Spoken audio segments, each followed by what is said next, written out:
తాకట్టులో ఉన్న బంగారం అమ్మాలనుకునే వారి ఇన్ఫర్మేషన్ ఇస్తే దాని వాల్యుయేషన్ బట్టి మీకు కమిషన్ కూడా ఇస్తుంది గోల్డ్ హబ్. జనసేన అధినేత డిప్యూటీ సీఎం పవన్ కళ్యాణ్ పాలనలో తనదైన మార్క్ చూపిస్తున్నారు.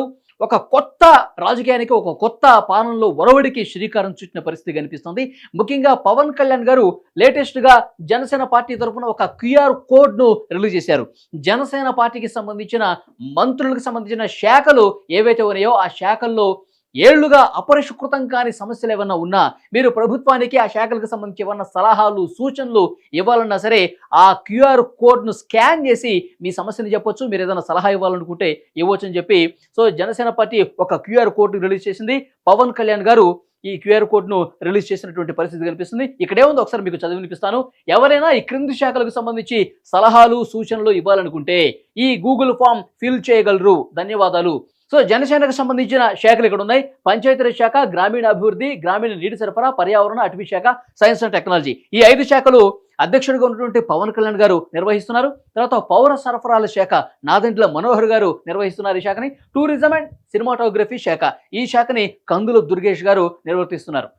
ఈ నేపథ్యంలో జనసేన నిర్వర్తించే ఈ శాఖలన్నింటికి సంబంధించి ఏవైనా సరే మీకు సమస్యలుంటే, ఏవైనా మీరు ప్రభుత్వానికి సలహాలు ఇవ్వాలనుకుంటే, ఆయా శాఖలకు సంబంధించిన మంత్రులకు ఏదైనా సూచన చేయాలనుకుంటే, మీ సమస్యలు ఏమైనా చెప్పాలనుకుంటే కనుక డెఫినెట్గా ఇక్కడ కనిపిస్తున్నటువంటి ఈ క్యూఆర్ కోడ్కు స్కాన్ చేసి మీరు ఆ ఫామ్ మీకు కనిపిస్తుంది. మొబైల్ ఫోన్లో స్కాన్ చేసిన తర్వాత ఇక్కడ పర్టికులర్గా ఏ శాఖకి మీ సమస్య అంటే, గ్రామాల్లో రోడ్లు బాగాలేదా, మంచినీళ్ళు రావట్లేదా, ఆ గ్రామాల్లో ఏదైనా సమస్య ఉంటే కనుక ఆ సమస్యకు సంబంధించి పూర్తి స్థాయిలో అక్కడ డీటెయిల్స్ ఇవ్వండి. అలాగే పౌర సరఫరాల శాఖకు సంబంధించి ఏదైనా సమస్య ఉన్నా మీరు ఏదైనా సలహా ఇవ్వాలనుకున్నా ఇవ్వచ్చు. అలాగే సినిమాటోగ్రఫీ శాఖ, టూరిజం, పర్యాటక మంత్రిగా కందుల దుర్గేష్ ఉన్నారు కాబట్టి పర్యాటకానికి సంబంధించి ఏమన్నా సమస్య ఉన్నా సరే ఈ డీటెయిల్స్ అన్ని కూడా అందులో ఆన్లైన్లో మీరు స్కాన్ చేసిన తర్వాత సమస్యను పూర్తిగా చెప్పవచ్చు. సమస్యను చెప్పిన తర్వాత నేరుగా అది డైరెక్ట్గా ప్రభుత్వానికి వెళ్ళిపోతుంది. ఆయా శాఖలకు సంబంధించిన మంత్రులకు వెళ్తుంది. ఆయా శాఖలో ఉన్నటువంటి అధికారులకు కూడా ఈ పూర్తి సమాచారం వెళ్ళిపోతుంది. మీ సమస్య వాళ్ళ దగ్గరికి వెళ్ళిపోతుంది. వెంటనే పరిష్కారం కావడానికి ఛాన్స్ ఏర్పడే అవకాశం కనిపిస్తుంది. ముఖ్యంగా జనసేన అధ్యక్షులు పవన్ కళ్యాణ్ గారు ఎప్పుడైతే డిప్యూటీ సీఎంగా ప్రమాణ స్వీకారం చేశారో, ఎప్పుడైతే శాసనసభలో ఎమ్మెల్యేగా ప్రమాణ స్వీకారం చేశారో, తన పనిని చాలా వేగవంతంగా, ముఖ్యంగా ఇలాంటి స్మార్ట్ ఐడియాస్తో టెక్నాలజీని కూడా ఉపయోగించి, మనకు తెలుసు సైన్స్ అండ్ టెక్నాలజీ శాఖ కూడా పూర్తి స్థాయిలో పవన్ కళ్యాణ్ గారు మంత్రిగా ఆ శాఖ కూడా ఉన్నారు కాబట్టి ఇట్లా టెక్నాలజీని ఉపయోగించి ప్రజలకి వేగవంతంగా పనులు చేసి పెట్టడానికి, ప్రజల సమస్యల్ని వేగంగా తెలుసుకోవడానికి, అంతే వేగంగా ఆ పరిష్కారాన్ని చూపేందుకు ప్రయత్నం చేస్తున్నట్టుగా చాలా స్పష్టంగా కనిపిస్తుంది. ప్రజల సమస్యలు వేగంగా పరిష్కారం కావాలి, ప్రజల సమస్యలు పరిష్కారం అవుతాయి, కానీ అంతే వేగంగా పరిష్కారం అవ్వాలంటే గనక ఇలాంటి స్మార్ట్ టెక్నాలజీని ఉపయోగించి మనం ముందుకు పోతే గనక ప్రజల మన్నలను మనం పొందగలుగుతామని పవన్ కళ్యాణ్ గారు భావించినట్టుగా తెలుస్తుంది. జనసేన ప్రభుత్వంలో భాగస్వామ్య పక్షంగా ఉంది. మొత్తం 21 మంది ఎమ్మెల్యేలు ఉంటే 3 మంత్రులుగా ఉన్నారు. డిప్యూటీ సీఎంగా పవన్ కళ్యాణ్ గారు ఈ 5 శాఖలను నిర్వర్తిస్తున్నారు. తర్వాత నాదెండ్ల మనోహర్ గారు, కందుల దుర్గేష్ గారు. ఈ శాఖలకు సంబంధించి సమస్యల్ని ఉంటే గనక వాటిని ఇట్లా గూగుల్ ఫామ్ మనకి స్కాన్ చేస్తే కనుక ఆ ఫామ్ వస్తుంది. ఆ ఫామ్లో మీరు ఫిల్ చేసి మీ సమస్యలను చాలా చక్కగా అందులో చెప్పుకోవచ్చు.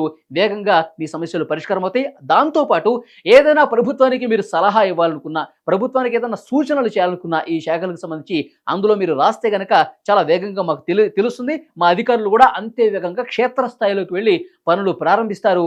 మీ సలహాలకి అనుగుణంగా వారు పనిచేసే అవకాశం ఉంటుందని చెప్తున్నారు. ముఖ్యంగా పవన్ కళ్యాణ్ గారు ఎంత వేగంగా పనిచేస్తున్నారో, పాలనలో తను మార్క్ చూపిస్తున్నారో ఇక్కడ మనకి క్లియర్గా అర్థమవుతుంది. ఒక విషయం ఇక్కడ మీకు చెప్పే ప్రయత్నం చేస్తా. ఆయన బాధ్యతలు స్వీకరించిన తర్వాత ఒక మహిళ, ఒక తల్లి ఆవేదన వ్యక్తం చేస్తూ పవన్ కళ్యాణ్ గారిని కలిశారు. గతంలో కూడా పోలీసుల్ని కలిసాము, మాట్లాడాము, కానీ మా సమస్య పరిష్కారం కాలేదు సార్.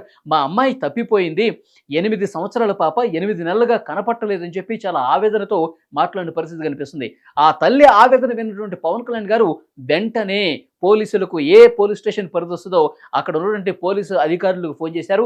సార్, నా దగ్గరికి ఈ సమాచారం వచ్చింది, ఇక్కడ మిస్సింగ్ కేసు నమోదైంది, 8 నెలలుగా అతీగతి లేదు ఈ కేసుని త్వరగా దృష్టి పెట్టండి, ఆ అమ్మాయి, మిస్ అయిన అమ్మాయికి సంబంధించి డీటెయిల్స్ పూర్తిగా తీసుకుని వెతకండి, రోజుల వ్యవధిలోనే ఆచూకీ కనుగొనండి, ఆ తల్లి ఆవేదనను తీర్చండి అని చెప్పి నేరుగా డిప్యూటీ సీఎంగా ఉన్న పవన్ కళ్యాణ్ గారు పోలీసులకు ఫోన్ చేసి చెప్పారంటే పరిస్థితి క్లియర్గా మనకు అర్థమవుతుంది. చాలా వేగంగా నిర్ణయాలు తీసుకుంటున్నారు పవన్ కళ్యాణ్ గారు. వేగంగా నిర్ణయాలు తీసుకోవాలంటే ఆ సమస్యను కూడా వేగంగా మనకి తెలియాల్సిన అవసరం ఉంది. దాంట్లో భాగంగానే ఈ క్యూఆర్ కోడ్ ప్రజలకు తెలియజేస్తే కనుక ప్రజలందరూ కూడా ఆ స్కాన్ చేసి వాళ్ళ సమస్యను చెప్పుకునే అవకాశం ఉంటుంది. సో తద్వారా ఆ సమస్యలు పరిష్కారం అయ్యే అవకాశం ఉంటుంది. సో చాలా మంచి ఆలోచనగా చెప్తూ ఉన్నారు. గతంలో ఏ ప్రభుత్వంలో ఉన్న వాళ్ళు కూడా, ఏ మంత్రి కూడా ఈ రకమైన నిర్ణయం తీసుకుని టెక్నాలజీని వాడి ప్రజా సమస్యల పరిష్కారం దిశగా వాళ్ళు ప్రయత్నం చేయలేదు. పవన్ కళ్యాణ్ గారు ఒక అడుగు ముందుకేసి టెక్నాలజీని వాడుకుంటూ సో ప్రజల సమస్యలు తీర్చడంలో చాలా ముందుకు వస్తున్న పరిస్థితి కనిపిస్తుంది. గతంలో కూడా వారాహి యాత్ర చేశారు, ప్రజల్లోకి వెళ్ళారు, గ్రామాల్లో పర్యటించారు, గ్రామాల్లో ఉన్న స్థితిగతులు తెలుసుకున్నారు పవన్ కళ్యాణ్ గారు.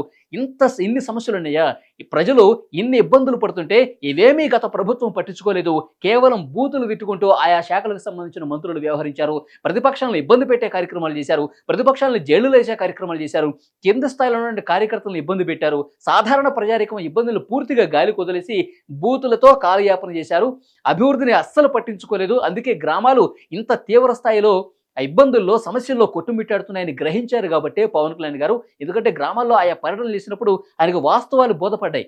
అసలు వాస్తవం ఇది, ఆంధ్రప్రదేశ్ రాష్ట్రంలోని మారుమూల గ్రామాల్లో, కుగ్రామాల్లో ఇంత దయనీయమైనటువంటి పరిస్థితులు ఉన్నాయి కాబట్టి ఆయన పంచాయతీరాజ్ శాఖ, గ్రామీణాభివృద్ధి, గ్రామీణ నీటి సరఫరా శాఖ తీసుకున్నారు పవన్ కళ్యాణ్ గారు. గ్రామాలను బాగు చేయాలన్న ఉద్దేశం వారిలో కనిపిస్తుంది. సో ఆ సమస్యలన్నింటినీ కూడా ప్రతి గ్రామంలో వెళ్ళి పర్యటన చేసి అక్కడ పరిస్థితులు తెలుసుకోలేం. అందుకని చెప్పే మీ సమస్య ఏదైనా ఉంటే గనక ఇక్కడ ఈ స్కాన్ చేయండి. స్కాన్ చేస్తే గనక గ్రామంలో చదువుకున్న యువకులు కూడా ఉంటారు. సో వాళ్ళందరూ కూడా స్కాన్ చేసి మొబైల్లో ఫామ్ వస్తుంది, ఇది సమస్య అని చెప్పేసి ఆన్లైన్లో సెండ్ చేస్తే గనక అది అధికారులకు వెళ్తుంది. ఎప్పటికప్పుడు వారానికి ఒకసారి ఈ సమస్యలన్నింటి మీద రివ్యూ చేసే అవకాశం ఉంది. ఏ నియోజకవర్గం నుంచి, ముఖ్యంగా ఏ జిల్లా నుంచి ఏ సమస్య వచ్చింది, ఏ ఊరు నుంచి ఏ సమస్య వచ్చింది, ఆ సమస్య పరిష్కారం కావడానికి మనం ఏం చేయాలి అని చెప్పి అధికారులకు చాలా సీరియస్గా ఇన్స్ట్రక్షన్స్ కూడా ఇచ్చినట్టుగా తెలుస్తుంది. ప్రతి వారం మనం సమీక్ష పెట్టుకుని ఈ ఆన్లైన్లో వచ్చిన సమస్యలను కూడా, ఈ ప్రజల నుంచి వచ్చినటువంటి సలహాలు, సూచనలు కూడా మనం రివ్యూ చేసుకుని వేగవంతంగా పరిష్కారం అయ్యేందుకు చర్యలు తీసుకుందామని చెప్పి పవన్ కళ్యాణ్ అన్నట్టుగా తెలుస్తుంది. ముఖ్యంగా మనం చూసుకుంటే కనుక పవన్ కళ్యాణ్ గారు పాలనలో తన మార్కు 100% చూపించడానికి రెడీ అయిపోయారనే చెప్పాలి.